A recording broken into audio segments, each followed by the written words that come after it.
What is up, YouTube? CuberChris here. Hey, I'm trying a new setup. Tell me what you guys think.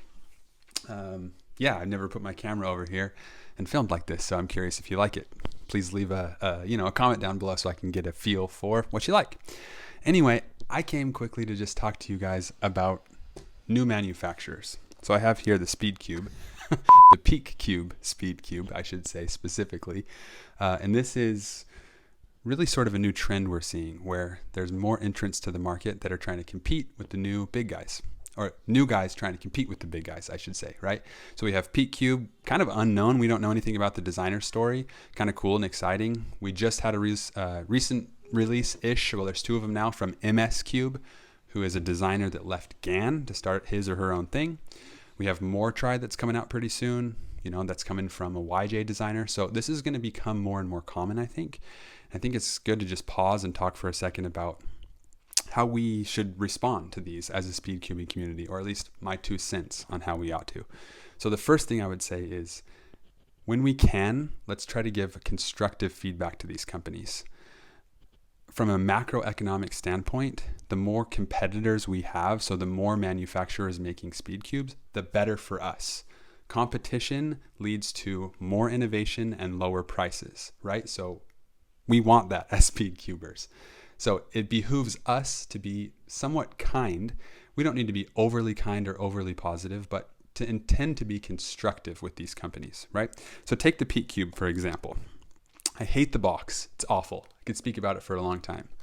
I think the fact that it did not come with the interchangeable tiles is really weird, especially for $40+. However, and I also think the springs are a little strange. 4 springs, I'm not sure if that adds extra value.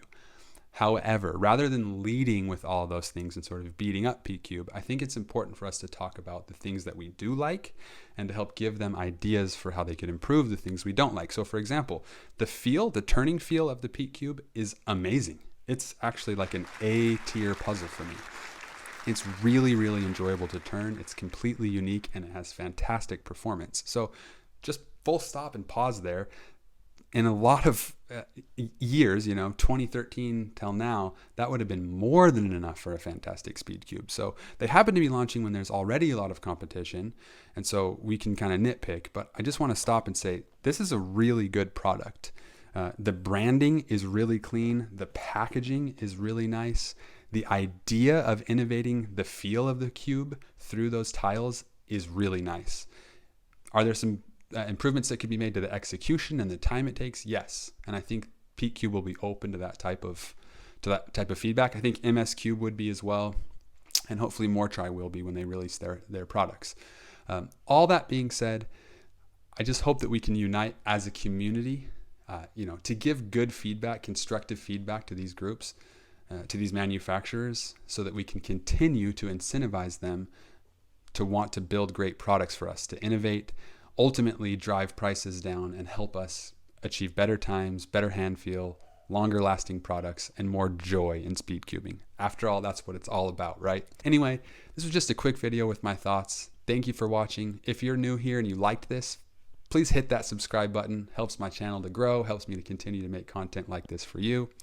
If you're new to speedcubing, welcome. Welcome to the best hobby in the world. And if you haven't seen my last video, trust me, you're going to end up buying a lot of Speedcubes. It just happens.